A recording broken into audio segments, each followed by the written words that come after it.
sports and entertainment on Google Plus Hangout. We always try and get you interesting guests, and I think this week is one of the best, okay? Let me just give you some quotes real quick. The Devils have become the leaders in the league, according to ESPN. Devils use social media as a promotional tool. That's the New York Times. And an unprecedented step in connecting with fans. That's USA Today. And the person behind this and the idea behind this is Will Carafello, who's in charge of the social media for the New Jersey Devils. Will, that's one of our better introductions we've ever had. We don't have quotes like that from most guests. Way to go. How did you guys do this? Because I know there was even your own sales team was like, well, what is this going to benefit us about a year ago? And then you're getting these kind of quotes and this kind of traction. How exciting is that? You know, it really is you know, to see it go from conception to walking around now. It's been huge. You know, I don't want to take all the credit. We have a lot of people who put a lot of hard work and effort into you know, what we've built here. But yeah, I mean, really, what it was management just said, this is it. Social media is where we want to put our focus. And you know, we're a very traditional organization. You know, we had always been kind of a late adopter, and this was one that they said, nope, we're going to figure out how we're going to be the best, and we're going to be on the forefront of it. And we came up with some unique ways to do that. And talking about the best, I mean, you're someone that most of us are right now in our house, okay? You're a dedicated guy, I'll tell you that. This is Mission Control, folks, where he's sitting right now. This is at the New Jersey Devils headquarters, correct? Correct. Tell us about what this is, Mission Control, what you have in there, and the fact that you came all the way into the office just to do this Google Hangout. I commend you. Way to go. Thanks. Yeah, no, I mean, this was kind of the brainchild of our president. You know, both Dell and Gatorade have a Mission Control, so you know, we made the decision that this would be a great move for us. You know, I'm actually right in the middle of the executive offices, so if you're coming to see one of our interns, or you're coming in here to see our president, or you know, CMO, anybody, you're going to get to see Mission Control. You know, glass doors, so you can see everything that's going on here, and obviously a lot of bright lights and bells and whistles. So you know, this was kind of the brainchild of like, okay, let's take that. And I think one of the big things with Mission Control, and I don't want to segue into our generals just yet, but you know, that was the decision. It was like, okay, we can kind of adopt this idea, but you know, how can we be a little bit different? How can we really make this work? And one of the things that Gatorade doesn't have, and Dell doesn't have, is fans. So you know, we decided, you know what, let's and this was a late night of many different ideas, and we had said, all right, well, why don't we just invite our fans in? And everybody laughed. And then we came up with a couple more bad ideas, and then we revisited the fan option. So and then we actually do that. We have 25 of our very passionate fans, some of them that are on here now, that get to come in the office and help us with our social media. And why is that? Why did you decide to do that, open the gates to fans, to do it this way instead of employees and workers? That's a little bit risky there, because fans can get a little bit passionate, a little nutty, a little crazy. But I respect that you guys said, you know what, they're probably more passionate than people out there, so let's bring them in. Yeah, no, we realized we were going to be, you know, the reason why no sports team ever lets fans in the executive offices. or you know, we would be the leader of that and the first to do it. So you know, knock on wood, fortunately, you know, there are other teams that are starting to adopt it, but yeah, we just knew that we had fans who were very passionate about our product, you know, that knew the team inside and out, and wouldn't it be cool to kind of have a perspective from them? You know, we always tell our fans, our consumers, what they want. We want their money, but we never listen to them. So this was a really cool opportunity for us to invite them in, and you know, we were excited about it, and you know, it's a lot of fun. It is. They do keep us grounded, keep us you know, in tune with what our fans are talking about. All right, we're going to start opening up the floor. We want to thank everyone for being here. Brad Harrison, Diana Ridley, Ayel Bay is here, Robert Hanyon, Seth, Sherry Grossman, first time on, long-time listener. The guy behind and the guy that controls me, I don't know how, Charles Hogue, and then, of course, Will, thank you. But the first question, we're going to let it open to Derek Dockett. You're up. Hey, how's it going? How's it going, everybody? Good evening. My question, I actually work in the capacity of new media and technology for a collegiate sports conference and have put a real emphasis on video content. And I was curious if you could share your video content strategy. Do you guys take the initiative to be transparent, to show behind-the-scenes stuff as much as possible, or do you just like to show the nice, glossy, well-produced stuff? That's a good question. That's honestly that's our next frontier, really. Mobile and video. That's kind of where we're focused on. So, you know, we do want to give you know, want to give produced stuff and you know, polished stuff as much as we can. But you know, we do, our PR person goes in the locker room with the flip camera and gets you know, raw footage. So that stuff works. And even too, we last summer we started doing some videos called "It's Different Here." An intern had come in and basically just you know, first internship, and they're like, my friends have no idea what happens when I go to work. They don't understand what I do. They think there's players hanging around, and we get free tickets, and it's all this fun and games. So, you know, when we were sitting in here, and we kind of just let our mind go wild, and we literally took the flip camera and shot a bunch of our "It's Different Here" videos that you can see on YouTube. You know, just kind of funny, very ESPN-esque stuff. But yeah, I mean, we like to mix in both. I mean, obviously, if there's the opportunity to give, you know, our fans something complete and polished and put together, but at the same time too, you know, we want to give them insight. We want to give them whatever we can, and if that's what it takes to, we have to, you know, do it with a flip camera and get it out. We'll do that as well. Yeah, there's some great apps and great tools right now that you can use on your iPhone. You probably know about either Tout or Vidi. I would recommend those two. Tout is a 15-second deal that you can interview people instantly on your iPhone, and it goes straight out. You don't have to edit or anything, and it's fantastic. And, of course, with the iPhone, you can use the microphone, too, as well. You probably do that. I don't know if you know about that, Will. Yeah, I'm actually a Droid user, so I don't get all the cool... Oh, yeah, this goes right into your iPhone. It's pretty cool. But I bet you the Droid has the same kind of stuff. Tell us a little about the generals, how you came up with the generals. All right, Allison is back. Allison, we're so excited. Allison, you know what? I'm going to stop my question. I'll get to the generals in a minute. Allison is the one that connected you to get us on the show, to get you on the show. Really appreciate that, Allison. That is social media, what social media is all about. How did this happen? Yeah, I mean, I've been always following the Devils just as a fan, and then once the Devils Generals kind of took over, which obviously you were leading into, Chris, it's something that really caught my interest, especially being in sports marketing and following that along with them, and especially during this playoff run. Heard a lot about Will and started following him, and then once the season was over, gave it a week, and then sent him a message to try and get him on air. That's awesome. That's fantastic. That's social media. But then people even talk about, well, that's social media, big deal. So you all connected, whatever. But I think that's huge. I think the intimacy of it and the connections. But more importantly, too, everybody wants to, the business people always want to say ROI. All right, I'm glad a team is finally making money on social media. Y'all are proof. Within a year, y'all have brought in over $500,000 in revenue. The goal now is $2 million through social media. So there is an ROI to social media, isn't there? There is, absolutely. Yeah, no, that's yeah, that was kind of the first year was, all right, let's test it out. Let's see, you know, let's get our feet wet. And then, you know, shortly after, it's okay. We've done all this. We spent all the money. You know, let's figure out how we can start to make money. And you know, once our sales team was educated about it, it was a lot easier for them to sell. And to be honest, a lot of the sponsors were coming and saying, I want in. I want it. I don't know what this is. I don't fully understand it, but this is where everything's going. So let's focus in on that. And I'm sure there was initiatives internally where they were coming and saying, I don't know what Twitter is. I don't know what Facebook is, but I just need more Facebook fans. I need more likes.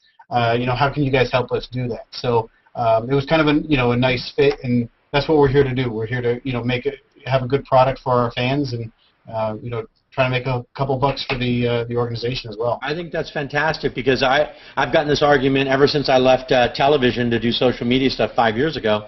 People are saying, well, how are you going to monetize it? And I always tell people that if you can connect viewers, fans, where they're getting what they want, they're getting value out of something, the monetization will come. And it's nice to see an organization is now proving this to be true. And I think over time, more and more teams, more and more brands are going to have better case studies on the ROI.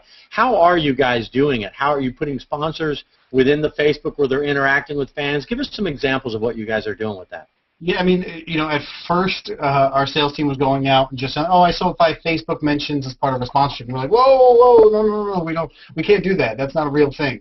But then, what'll happen is once we bring sponsors in or people who are interested, that's when we kind of get involved and we'll be in the meetings with them and just find out what their goals are and how we can execute them. One of the bigger examples for us is New Jersey Lottery. They came in, they really were interested in what we were doing social media-wise. They had a big initiative as well, so we just kind of sat in a room with them and said, all right, let's see how we can use our platforms to help you guys. And we put together some really good promotions with them and some stuff, some co-branded stuff that got them mentions every week, so that we were able to put together a package that worked for them. And then Ken is always on our show. He just messaged me. We can't fit him in, Charles. Ken, I know you're listening. He wants to ask a question. He's real big into ticket sales. What kind of stuff are you interacting with ticket sales? What kind of examples do you have for that with the social media? Yeah, I mean, our first season, we were all over the place. We promoted College Night. We promoted any promotion that was out there. Again, still kind of learning the power of our Facebook and Twitter. And then after the first season or the half season of having Mission Control, I just made the decision that we're going to promote one offer a month. So we'll have a social media special value. I can't even say it. I get so excited about No, that's great. That's a tongue twister, man. Exactly. Yeah. So we would have one offer that we would promote exclusively through our social media. So the only way that you would hear about it was there, and the numbers were significant. Once we kind of focused them, and now we're trying to train our fans that, if I'm a Facebook fan, there's a value to being there, and it's a discounted ticket once a month to a weeknight game. I'm not going to get Devil Ranger tickets on a Saturday at a great price, but there is an opportunity for them to come out to our games, via social media. So we were able to focus that, and we've done very well with it. I don't want to give you numbers, but once we were kind of able to push everything together, and obviously when you're promoting everything, when you're promoting Guys Night Out, when you're promoting college nights, there's a lot more people on there that don't don't fit into the criteria. If you're on social media now, you fit. Oh, who's got a dog? Oh, that'd be me. All right. Okay. Anyway, out of the house. That's all right. Who let the dog out? All right. So Mission Control. I want to go back to this. Yeah. How cool is it? Do you ever get tempted sometimes on an off night just to go goof around in there and see what's going on in the world? And are there? You could probably find out with all that technology back there. Are there aliens? Are there aliens out there? Because you probably know everything. This is more impressive than the White House. I say it's Sunday night at almost 9 o'clock, and I'm here. So that just shows you how cool it is. But yeah, no, it really is. It's got each computer has 3 monitors, and I didn't have 3 monitors until I moved into Mission Control, and now I couldn't go back. I've developed ADD because I'm constantly looking at everything going on. But yeah, no, I mean, we got a ton of technology in here, a lot of cool stuff. We've got video cameras and stuff like that we're able to take out and about. I look at us as kind of a newsroom. When we get all our information from ticket sales and sponsorship, and everybody's kind of feeding information into here, but also too, because we do both Prudential Center and the New Jersey Devils. If there is some sort of event going on, we've got a concert or some press conference or something like that, we can literally jump into action, get down there, get the content, and shoot back up here and be able to get it out there. So. Definitely was thank you to management for sparing no cost and getting us the top-notch equipment in here. But the room is awesome. It's very cool. Again, hanging out here Sunday night. But also, it really is the people that are in here that do help us out, and that's what really makes this room complete. Don't forget, anybody that wants to ask a question, just type in here and say you're ready to roll, okay? Then you brought up something that I thought was very interesting. You just said it right now. You said, we're like a newsroom. I hear that a lot. A lot of people don't get that. But brands are starting to figure this out. They're acting like Red Bull is great at it. They are acting like a news organization, a content driver. You're not relying on NBC, New Jersey, New York to come cover you. You can really create your own content now. Do more teams need to think more like a news organization and think about stories and what they can produce as well? Absolutely. I mean, social media has now given us the opportunity to be our own channel 24 hours a day. We can give information. There's going to be a time and day where we're going to be the one breaking all of the information. You're not going to find out that we signed Brodeur to a contract from anyone else. You're going to be glued to your Twitter feed or Facebook because this is the source where it is. And I think teams like the Boston Bruins and the Celtics have done a fantastic job of kind of embracing that, especially the Bruins. The Bruins really have their own media network, and I read some stuff on what they were doing up there. But yeah, I think that's why teams have to start focusing on is saying, I don't need to rely on the 6 o'clock news, and who's watching the 6 o'clock news anymore? So that's why I'm not there. I agree. So yeah, no, it's definitely changing the mindset and just thinking this is kind of focusing yourself on being the news source and not trying to reach people. But to be honest, we especially during the playoffs, we kind of used our social media to get us media. We made Mission Control West. We literally rented an RV. Put big stickers. I hope the RV company's not tuning in, but we put big fat head stickers on the side that we're able to peel back off, and basically rode around Southern California, and we're able to be real time with our fans. That's awesome. That's excellent. IL, finally, I thought y'all were getting bashful out there. IL, you're up. Oh, that could never happen. I don't have a shy crowd. I don't know what's up tonight.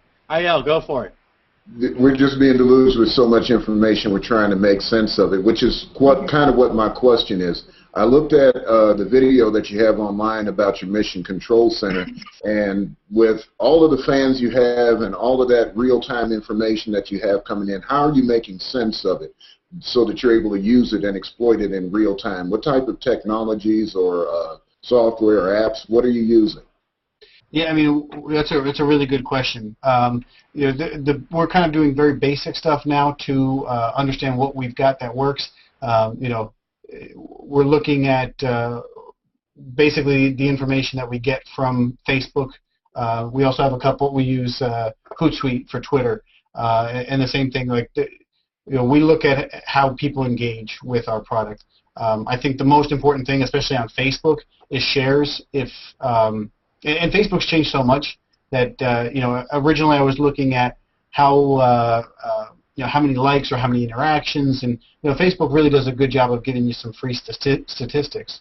But then as you start to look through the interactions, you're like, okay, it's easy to click a like button, so there really isn't much value into that. And then I start looking down the list, and then it was kind of like first, second, and then it's, sign this player, or I love the Devils. It wasn't pertaining to what we were doing there. So then I started to look at our share numbers, and that means that I liked your content so much. It was so well produced. I'm willing to share that with all of my friends in my circle, basically. So we've been kind of looking at that. I know it's kind of a unique tactic because there really isn't anything to help us monitor that particular part of it. The same thing, we take a look at our content, and the stats that are provided from Hootsuite, and how many we use Bitly and stuff like that to see how many clicks we get, and how often it's shared and where it's being shared. We use that to kind of see what our fans are into. We know, but a lot of times too, I know if we're passionate, if we go out with a strong voice of we've signed this player, or we've won, or we're going to the playoffs or something like that. I know our fans are going to be into it. There's stuff that you have to put out there that's not necessarily as exciting, but we're trying to do a better job of figuring out what our fans like. And definitely, anytime we can add video to it, that we've seen significant interaction on those. Video rules, man. One other question: Is your chief, your CMO, is he the devil himself, or is he like a sub demon, or how does that work? I'm not allowed to say But hey, everybody has seen the Seinfeld, and I wanted to air it tonight, but they said I would be kicked off for showing NBC. The Devils, the Seinfeld episode. I love that episode, man. Buddy, Anybody that hasn't seen that needs to go YouTube that right now. I think that is classic. When he shows up with the painted face, that was great. And he was playing the New York Rangers that night too. Yeah. Okay, so you mentioned something how y'all traveled. You were on social media during the playoffs. You're going to love this little dig, by the way, at your rival. I was the biggest critic of the New York Rangers. I thought they were pathetic, lame, weak. For all of a sudden, they let their players do social media all season. The playoffs start, and they cut it off because they thought it was a distraction. Yet the New Jersey Devils said it's not a distraction, and you knocked them out of the playoffs. So commend you for that. There's ROI, and you can win on the ice by tweeting. Okay, I just had to let that out. Any comment on that? No comment. Yeah, I didn't think so. I'm surprised it took you that long to mention that, to be honest. I know. I just thought that that was great that y'all just you did what you've always done and you just played the game. You know. Yeah. No, that's our organization. Business as usual. I mean, they're on the ice. They're they're prepared. There's a reason that we're there, and the same thing here. I'm not going to step on the ice, and that's for the betterment of the team. So there's no reason for us to hold back in here. All right, Ken needs to get on this thing. He's asking questions. He's got some good questions tonight. We may keep we may keep you out on the closet just on YouTube because your questions are awesome tonight. He's asking other teams and bosses. There are far too many teams not really wanting to do it. How did you convince, or how did the Devils decide to do this, and how can other teams or other people in your position convince their bosses to do this? What do you think would be the best thing to tell them? The most important part of it was it came from the top down. These were conversations with our president. We had an outside consultant, Activate Sports. I don't know if you guys are familiar with Jim Delaney, but we were all sitting in the room, and it was just kind of he believed in it first. So with our president believing in it and saying this is where we need to be, it obviously makes it a heck of a lot easier because he's the one kind of pushing the buttons.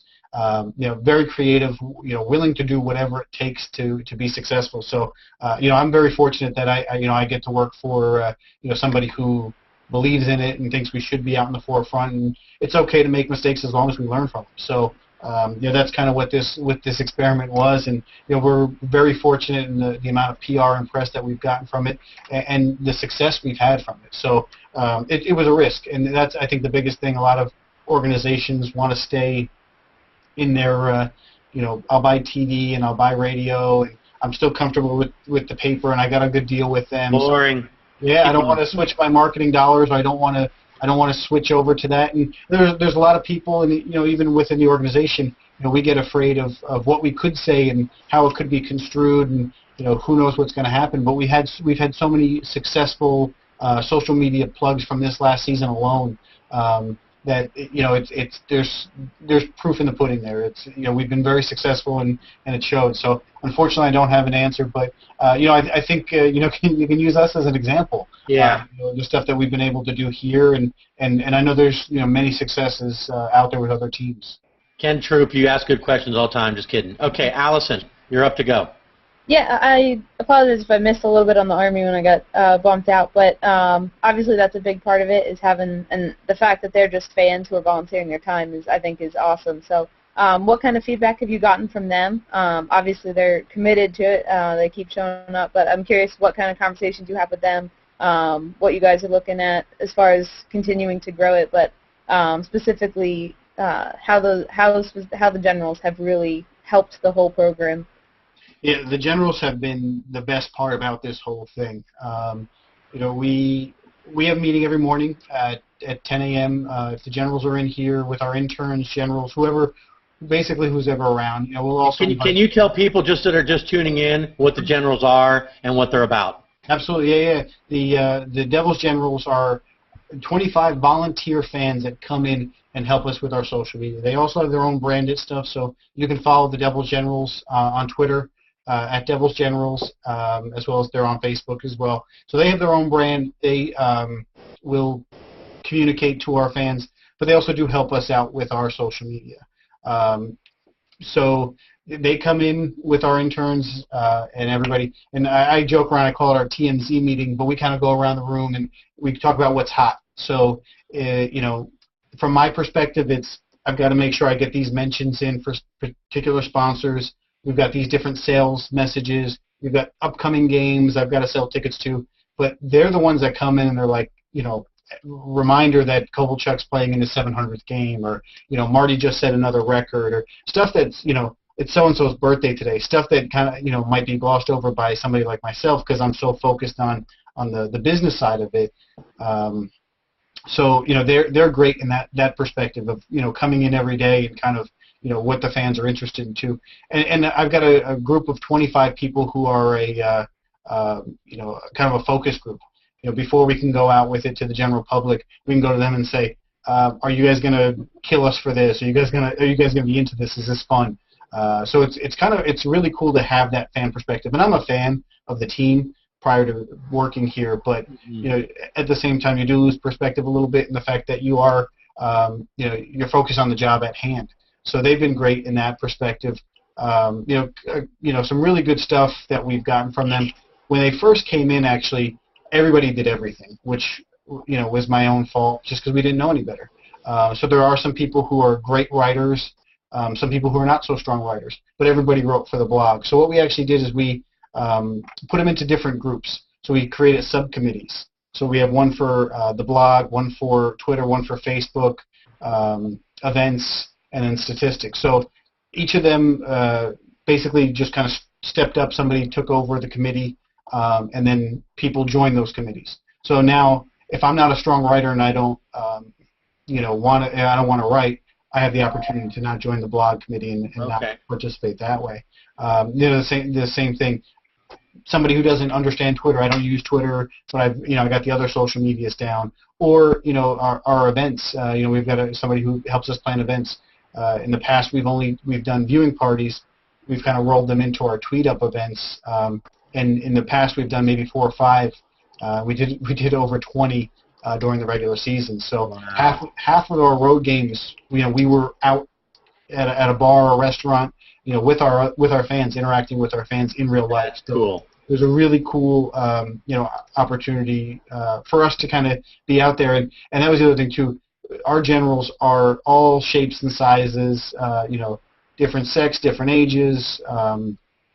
So, and everyone lives in, actually we have one out-of-stater, but everyone lives in the state of New Jersey, throughout the state of New Jersey, and we sometimes get caught up in our DMA. You know, we know where we sell tickets, and we focus on going there.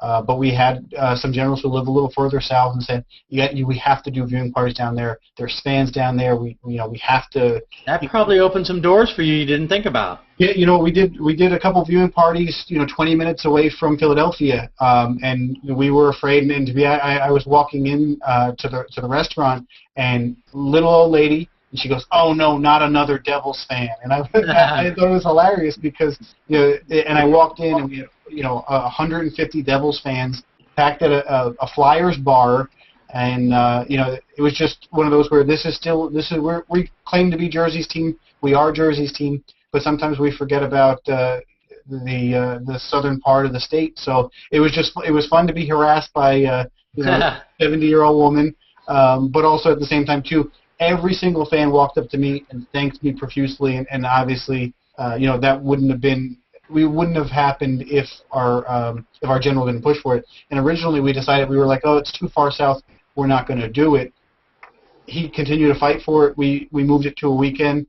We did have some people who came from northern Jersey, but the majority of people came from that area, and they had said, I can't even go into our sporting goods store here and buy a Devils anything. It's so awesome that the organization came to our backyard. You know, this is a place where we go all the time, and it's really cool to have us here. We've got our alumni. Yeah. I appreciate that because I was at the one I went to the one in Bordentown, and it was so nice that I wouldn't have to drive an hour to go to. I'd wanted to go to one and finally had it, and it's across the street from Chicken Pizza. I think it was during the Flyers series, and so we knew that bar was full of Flyers fans. But it was really cool to have our own down in this neck of the woods. So thanks to that general for branching down here. Open eyes, and that's the thing. I've got 25 eyes and ears out there. Well, double that because they each have 2. But they're out there, kind of giving us feedback that we wouldn't get. We get caught in our own cycles. That it's great to have them in their input. And do they just work the games, or do they work outside of the games as well? They work outside of the games. They do coverage for road games as well, and constant. They're out there all the time. So. Wow. All right, Derek. I know you wanted a question. We're more than halfway over, so I appreciate you hanging on with us. No problem. Derek, go ahead. I just wanted to ask, in your time there, Will, what's been your most successful marketing campaign or digital marketing campaign? Has it been something social, something video? You don't have to go into great detail about it, but just curious of what do you think one of your success stories has been? Derek, it's like picking my favorite kid. It's tough. We've had so many successes that it's hard to really narrow it down. I guess if I can give you a few of them, because I don't know if I could just narrow down one, but I mean, I've been a huge fan of what we've been able to do with the It's Different Here videos. Just something that was really fun, that we started last summer that kind of took off. I mean, stuff we were like, if we get a couple hundred views, that's fantastic. But each of them have been very successful to the tune. I think our biggest one has somewhere around 8,000 or 10,000 views. Again, small peanuts, but it was still something that was literally an idea that came from an intern conversation. Obviously, the fact that we've been able to sell sponsorship, from it is probably the biggest value for us. Our relationships and our partnerships there have helped us grow as well as have really helped out our partners. So, to be able to take that step, and there's not many teams who are doing social media well, and I kind of take a little pride in the fact that we're doing it well enough that people are saying, I want to invest dollars into what you guys are doing in there. So, those two definitely come to mind, pretty quickly. And also just we talked about it with even just me being here today and Allie setting this up. So, social media has made the world so much smaller. We were able to, during the playoffs, we were able to do New York radio interviews. We were able to get our mascot on the LA morning show while we were out there. We actually invited Kevin Smith to the suite via social media. So he accepted. It was very cool to be able to hang out with him, and watch a Devils game, a Stanley Cup game for that matter. So, just the fact that we've kind of made the world a little bit smaller through social media has been a lot of fun. We would have never been able to call KTLA or email somebody and set that up, but literally just from one of them tweeting saying, I'm a Devils fan, good luck.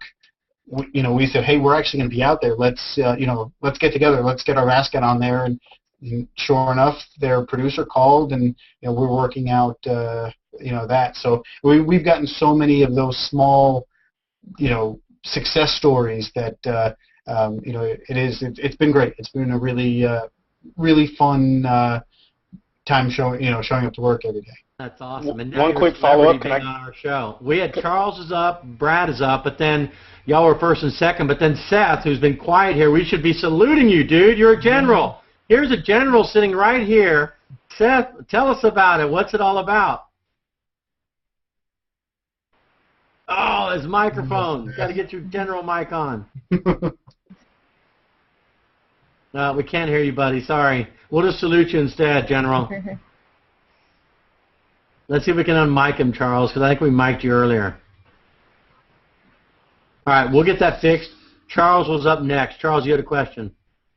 Yeah, Chris is always talking about how when he goes on the road, he's wanting to use Hangouts and stuff to bring the action that's going on the road back into social media. Do you foresee any uses for the Google Plus Hangouts now that you've had the opportunity to jump into one that you might be using in the future?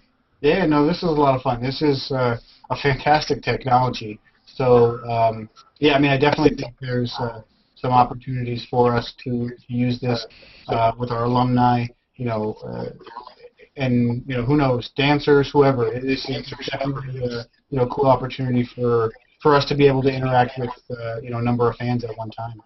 Well, I'll help you with your ROI a little more. This will give you a pay raise.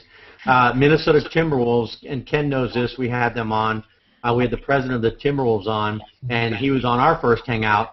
And then a month later, guess what he does? He does a hangout with season ticket holders to talk with some of the team people. So then they were more inspired to renew. There you go. That's great. That's a great use for it. So I thought that was pretty interesting what they did. I'm going to steal that. You should. Steal away, man. We love people taking ideas. Brad, you're up. You mentioned the once-a-month ticket deals you guys have for social media fans. How do you balance that with your season ticket holders who buy their tickets 10 months before opening night? And is it tough to kind of achieve that balance between those two, not put more emphasis on one over the other? No, I mean it is a great question. But luckily our sales team does a really good job of giving so much value to our season ticket holders that they don't they're getting so much additional value in addition to the fact that they're getting a better seat location for all of the games that they're not necessarily seeing that and saying, oh, you guys aren't taking care of us anymore. So it is a once a month offer that happens during a weeknight game. So it's one of those where they're going to see it. It's out there. It's very public. But it's only once a month. We're not bombarding you with, oh, come every night this week for a really low price.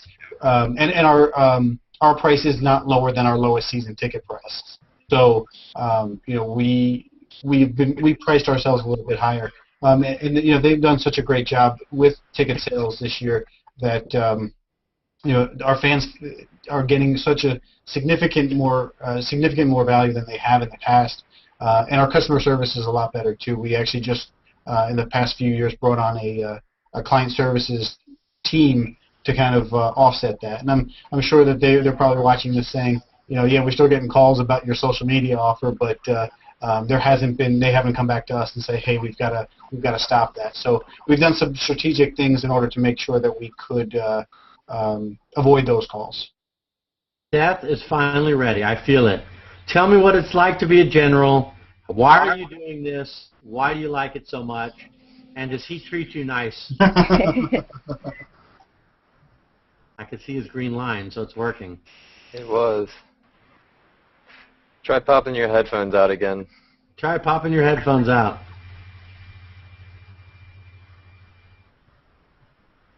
We're going to have to teach the generals Google+. Next month's meeting, we'll start. Next month's meeting, man. All right, you're fired. Oh, there you go. Sorry. You can keep your job. Oh, my. Robert Hanyon, you've been quiet. Do you have a question? This is like Mewtown. I would say Robert actually, I'll get to see him bright and early Monday morning. Robert, I guess we come with a question. Okay, there's Robert. So I'm from UMass Amherst. I work in the athletic department there, and social media, it's kind of a small thing that we're doing there. For example, Twitter, I'd say we have around 5,000 followers. It's a school of 26,000. And I really see it as an asset that we should bring up. And I know someone had already asked, how to go about convincing people that this is an idea we should go about. I mean, UMass has a really strong sport management program, so you'd think it would be something that they'd be, towards the top at. But I think there's a grand opportunity to get students involved. And I just was wondering if you have any advice in if you think it would be possible, one, to convince people that students would be okay to run something like this and help out in the way that the generals do, and two, how about actually convincing them that? Yeah, that's a good question, and I think you do. I think you have a grand opportunity there. Obviously the amount of students there and the sports that you guys have there, some really good teams. I can think of goalie you guys may have produced that I'm not a huge fan of right now. But yeah, no, I mean, I think it's an ideal situation, especially at a college. For you guys to kind of run the social media for the teams, and obviously it would be a great real life experience. I'd love to have a couple of those people intern for me. So yeah, I mean, I think we might be the example that you go to them with, and maybe you try it out. I mean, when we started the Generals program, we didn't just send them out on the freeway. Everybody was. I'm sorry. We had a full month of training before we even got to that. So the Generals got a full understanding of how we talk, how we proceed with everything, what to stay away from, what to answer, basically the whole rundown of what was expected of them. So I think for starters that would be something that you'd obviously have to do, and I assume there's a dean or somebody in the sports management department that could help oversee it. It's pretty much just convincing them that this could be done and could be successful, and then it's putting together the numbers to back it up. If you were able to grow your base and sell more tickets or get more people to attend different sporting events that might be a little more challenging, all that stuff's going to be really key for you to go back to them and say, let's try it, let's give me the rope, and then do your best to avoid hanging yourself. So I think especially on a college campus, I have to imagine that's the main way for you guys to communicate. So I think it would probably be great for the organization. I guess the hard part is the turnover with, every 4 years you get a new... yeah, that's a good point. But at the same time, too, your basketball team and your hockey team does it, too, so... Yeah, I think because right now for UMass, it's kind of like this is probably the time. We're kind of rebranding because football's moving up to 1A, playing at Gillette Stadium. Basketball's kind of come back into the picture. I've been trying to get some experience. I do a sports show on campus, and we've transformed into like an all-access media outlet with Facebook, Twitter, and a blog. And recently I just started trying to grow it. We're at like 50 followers about a week ago. We're over 200 now. And just as I was on the show, we got a retweet from Marcus Canby. So it's something I think that there's a good opportunity. And, yeah, I'll definitely take some of that advice to just get talks about it within the athletic department to grow it a little bit. All right. Okay, General. Strike one. Strike two. Here comes the pitch, even though it's hockey. All right. Can everyone hear me now? Just testing it. Unbelievable. Yep. Amen. Hallelujah. Go ahead, Seth. General. So your first question was, how is Will? He is an awesome guy. I love being part of the Generals program. It's been an amazing experience. Basically, what I'll do on a normal day, I'll come in, take down to Mission Control. I'll get onto Twitter, cover the games, have some contests going on with the fans. We do a first goal guess, and we give out some prizes to the people who guess the player who's going to get the first goal correctly, and just get some fan interaction, and everyone loves it. It's been a big hit, and it's been so much fun. First goal prize right here. Nice. Awesome. Jacob Josephson. Show that again. Show that again. It's an autographed Jacob Josephson. Congratulations. Wow. I guessed him probably for like 3 weeks straight, and then finally he came through for me. I'm impressed. That's cool. That's great. And so, what got you, Seth? Why? And you go to every game, and you're determined to do this. And why are you doing it? And why is it so much fun? It's just like, I don't really know how to explain it, but I've just been a fan of social media, and I've always had this interest in just talking to people. I'm very outgoing, so this was my perfect way of getting into the sports industry and doing exactly that. All right. If you're outgoing, just make sure your mic's fixed next time, okay? Will do. I had to have fun with you a little bit there. All right, Diana, I'm going to let you come in early. She usually asks questions near the end. We've got about 10 more minutes, but you've just been too quiet for me. So what do you got? Okay, so I like to ask questions about food, and anyways, I was just wondering if you like devil's food cake or deviled eggs, or what you like that's deviled. She always asks a food question. I'll definitely say anything devil food cake. That sounds pretty good. Deviled eggs, sure. But yeah, anything with cake in it can't be too bad, right? Yeah, the sweets are always good. Any time of the day, any time of night. Oh my! All right, we should have saved that one for the end. You're right. Okay. we always have fun with Diana. Okay, so you were let's talk a little bit about you. You're not just your basic PR, basic stats, basic. You like to have fun. I like that. I like that about you. It's different. In the old days, it was just like, here, just give her stats, But you have fun. You're doing the social media, and then you even do stuff where you wear a bow tie for superstition. Tell people about that. And by the way, I brought this just for you. This was my father-in-law's. He passed away a couple years ago, but he used to always wear a bow tie, so I framed it for my wife. Very nice. So I know that you were big into bow ties. Tell us about the story on that. My wife, big bow tie fan. She purchased me one. I've never worn it.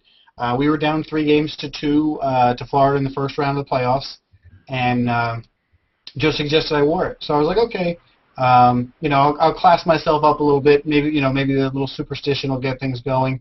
And I wore it to Game 6, which we won, and then ended up winning the series. So.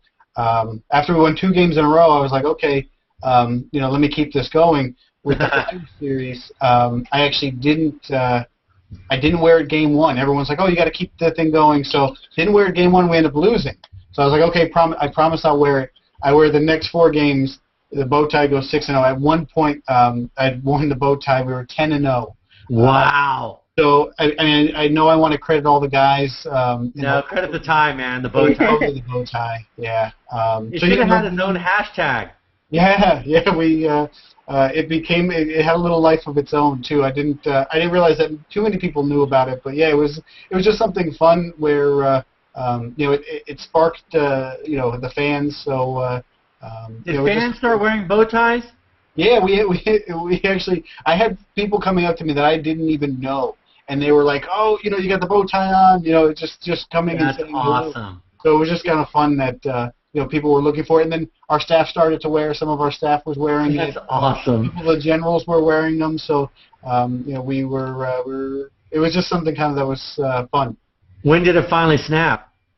Unfortunately, towards the end of our season. Stanley Cup Finals, yeah. Yeah, no, unfortunately, bow ties just couldn't stop the other team's luck. So, but y'all made a run there, being down 3-0. That's tough. Most teams would, at the end of the year. I've been covering hockey for years, and that's a grind, man. And to be down 3-0 and to fight back to make it 3-2, that's pretty impressive. The Devils, by the way, I used to cover the Dallas Stars. Here's my little NHL puck. And I know all about you Devils. The Devils, we were trying to win back-to-back Stanley Cup championships, and the Devils came down here and beat the Stars to win the Stanley Cup. So I've always respected the Devils. You'll have a great organization. Thank you. That's my only connection with you guys. I did see y'all in the Stanley Cup Finals, though. That was with Jason Arnott back a long time ago. Yep. Way back when. We had Madonna, though. Madonna was pretty good. Hall of Famer. All right, anybody else got a question? We're getting close to wrapping up here, about 5 more minutes. We actually have one from Zach Richards on the YouTube stream. All right, out Says, from the YouTube world. Do you find that your social media initiatives appeal to a wide demographic? If so, how do you target certain demographics? Yeah, I mean, it's a tough question to answer. Our goal is to really resonate with our fans. We have a demo for our fans. We obviously realize that we have people who are outside our hardcore demo. Allison being one of those people who's outside of our typical demo. But yeah, we just try to put out content that we know that our fan will be popular with our fans, and we'll try different things and see how it goes. But yeah, I mean, it's it's hard for us to pinpoint one demographic and then say, we're going to have content that specifically interests to them. Our males 18 to 54, we know what we are expecting with them and what they're going to like. But we have people who are outside of that, so we're really looking for the Devils fan, and we're trying to find content and stuff that will be interesting to them. Ken is dying to get on. He's been on our show. He's been part of our show. Who's going to sacrifice themselves to let Ken on for the last 5 minutes? Diana, you are? Diana will do it. You're awesome. So Diana will do it. You're a great person. Thank you for being on. He's in, actually. Oh, Diana. Oh. Hey, is it 8:30 Central? This thing starts, right? Hey, Ken Troop is on. Ken Troop has been part of our show, has hosted the show, been part of it. He wanted to come on. He used to work with the Dallas Stars, the Texas Rangers. He was the one that was throwing some questions at you. But good night, everybody. See you later. We're finished. Thanks, Ken, for joining us. I thought this was 8:30 Central. What's going on? Hey, man, it's always Texas time. All right. Go ahead and ask Will a question, Ken. Hey, Will, I wanted to know how active your ticket sales reps are on Twitter and LinkedIn and social media sites, and if you encourage that. Oh, absolutely. Yeah. No, our door is always open. We love when they come in here, ask questions, and the same thing. We'll get a ton of questions about different season ticket promotions and stuff like that. So we'll reach out to them. We'll say, hey, I'll call down or have them come up and help us with it. So, personally, I don't know. We don't have a specific one for tickets. We don't have like Devils tickets or anything like that. But we interact with them quite a bit and try to get the information to our fans. Obviously, now when people are looking to buy individual tickets, we're getting a lot of individual tickets. I'm sorry, were you? Oh no, I thought you were saying something. You were cutting out. You were cutting out a little bit there, so I might have missed some of that. But I'm more concerned with your ticket sales reps' own social media presence and how they manage it. Because I just think nowadays, if you're selling anything and you're not buttoned up on your social media presence as an individual, you're missing out. Yeah, no, absolutely. I'm not sure. We haven't had anybody come in here and say, I'm using this as ticket sales rep A, and communicating with my customers this way or putting information out that way. So, individually, I don't believe so. We don't have a Twitter handle specifically for tickets, but we do interact with them quite a bit on a daily basis. Have the players been pretty receptive to you guys in what you're doing? We're our organization. We have our guys are focused more on the hockey aspect of it. So most of our guys don't utilize Twitter. So it makes it a little more challenging because obviously our fans want to know what Travis Zajac had for breakfast. Right. But the guys aren't out there. But your generals and stuff could be down in the locker room and getting quotes and stuff like that. Do y'all do stuff like that? Yeah, we have our PR department helps us out with all of our player stuff. So video and fun content like that we're able to get from them. So it is basically from the players, but it's coming through you, helping by you tweeting it out. Okay. Exactly. So they're still receptive to you though, interviewing them and talking to them. Oh yeah, no, just like journalists. Absolutely, yeah. Okay. That's kind of what I was kind of getting at as well. Not necessarily them doing it, but interacting with you guys to get their message out. Have they been pretty open to that? Totally, yeah. Okay. Yeah, they have a good understanding of the value and the reach that we do have. So they're always willing to assist. What's this doodly thing that y'all did? It was actually a pretty fun contest. Again, just trying to be in the forefront. We wanted to see, we wanted to come up with some kind of promotion that was a little bit unique, and there's video and there's photos. There's all kinds of other contests, but we figured, what, anybody could draw, and then it was just kind of like, well, there's people who are a little bit, conscious of their skills. So Doodly is a company who, we had reached out to and said, we'd love to do a contest with you guys, and that was a huge contest for us. We the numbers escape me at the moment, but in the tens of thousands, we had over, I think it was 500 different doodles, entered, and then somewhere around in the mid 5 digits of, because what happened is you doodled a rally towel that we're going to use for the playoffs. Okay. So open to all of our fans, and obviously, the only thing we had on it was. This would be the rally towel for the playoffs. So, with that, we let our fans go to town, and we got so many cool different things. And it's amazing how talented our fans were. Basically, you could draw on a tablet, or you could use your mouse and create it on your computer. So, basically, just doodle a Devils playoff-themed rally towel. And then it was put to social media as they were all put up. There was a time period to enter your doodle, and then it opened to fan votes. So basically, go out and tell your friends to vote, or just have a really good towel. The top 10 received a pair of tickets, and it came out here for the actual. We unveiled it live in the building, and then there's one right there. Yeah. The winner. Oh, that's cool. Good one, Seth. Keep it up again, Seth, real quick. There you go.